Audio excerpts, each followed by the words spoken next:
बा इकडे दिवाळी आहे. कशी आहे दिवाळी? लाईटिंग बिटिंग. अंधार पडलाय. आम्ही चाललोय आता हॉटेलवर. काल पण निघालेलो, आज पण आता कामावून झाली सुट्टी आमची. आमच्या पार्टनरनं केलंय जास्त काम आज. काळा भोर झालाय आमचा पार्टनर. कसं आज लई काम केलेलं आहे.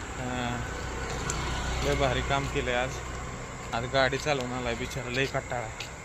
आज संध्याकाळी गेल्यावर ना हाय कार्यक्रम जेवणाचा आणि कशाचा? नाही जेवणाचाच का फक्त. आणि हे आमचे दोघं चाललेत बाबा पुढे कार्यकर्ते.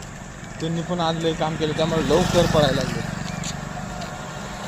म्हणून आता आम्ही त्यांच्या मागे चालायला लागले हळूहळू. हे चेन्नईचं वातावरण आहे इकडचं लय बेकार. आपलं पुण्याचं वातावरण लय भारी. पाऊस उघडलाय पण गरम एवढं व्हायला लागलं. पाऊस उघडला आहे पण इकडे लय गरम होते लय.